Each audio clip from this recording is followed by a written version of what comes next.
What does it mean to be able to capture picture and motion picture during a global pandemic? It's weird. It's like I think there's so many aspects of it. Like there is the idea of like documentation, like being able to kind of like record what's happening in this time. There's also like the idea of kind of like creating visuals as an escape, like within this time. I think I've definitely been conflicted between both ends, where like part of me was like, oh, you know, there's things I want to record, there's things I feel like I need to record, and then there's also like times where I'm like, I kind of need to escape, and like for me, it's like being able to like create like these stories or these ways of kind of like, I guess like imagining like the unreal within like a reality is like something that I've kind of been like playing around with. Like I think the main focus of, or the main thing I really wanted to kind of communicate was the idea of like, for example, like in the time that we are in right now, it's like a lot of people are kind of like restricted to a particular area or restricted to like a space in which you have to stay within, but you can't necessarily move out, right?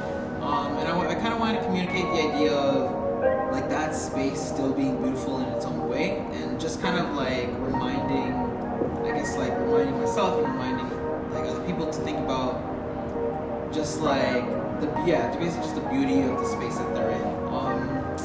Like a lot of basically like the majority of shots that I take or that was within my videos were all within Toronto. But as you look at them, some shots it's to a point where like it's almost unrecognizable unless you see like those generic buildings like the CN Tower or something like the cityscape of the city. But yeah, it's just like kind of like enjoying the beauty of like what is around you, and then also the other thing I wanted to kind of like create a dialogue with was kind of like the human footprint that we put into like basically like the nature that's around us, you know? Because there's just so much life, there's so much life, there's so much energy around us, but a lot of the times we kind of forget that because of the human imprint that's surrounding us. We only see that, and we only see that all the time. So yeah, like there's a one part in the video where there's like these birds flying, and it almost looks kind of like I always kind of call it like the Jurassic Park scene, where it almost looks like it's like Jurassic Park. You're in some like wild like jungle area, but in reality, it's like I was like maybe like 20 minutes away like out of the city, you know. So it's kind of like that. So that one's just like that one was definitely influenced by like myself as a photographer and just like other photographers and friends that I know. It's like one thing as a photographer, like we're always chasing light. We're always chasing light in some way, some form. And as a human, it's like you're always attracted to energy. You're always attracted to the sun.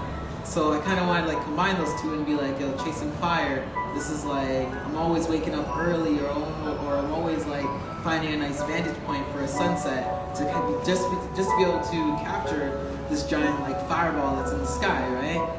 When you think about it, it's kind of like a moth mentality. Like a moth will see a light and it just rushes towards that.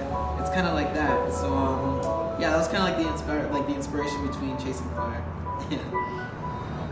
I would say it's like, I wouldn't necessarily say that I'm intentionally trying to document place.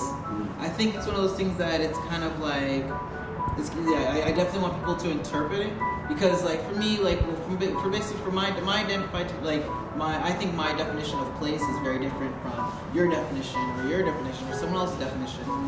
So I definitely like to keep it as vague as possible, and I feel like within my videos I also kind of showcase that, where I don't necessarily try to focus on one particular thing, or if it is one particular theme, I try to have like different variations of that theme. Yeah, I just feel like place and documentation of place is so variant that I personally wouldn't see myself necessarily, or I couldn't necessarily say that I am documenting like a particular spot, because it's like, even if I am documenting a particular spot, it can be interpreted as something completely different to someone else, right? So yeah, that's kind of how I see that. I'm a type of person where like when it comes to collaborations, it's either like if I don't know whether I can get it done as like to the best of my ability, I won't pursue it. I'll definitely keep it on the side and wait till like the time and the basically wait till the timing is ready. Yeah, like that's kind of how I am. I know some other people, they're like collaborations, they just go for like quantity. For me, it's more about the quality of it and just kind of waiting for like, you know, that right time. So that way, like when it does happen, you know, it's gonna be good.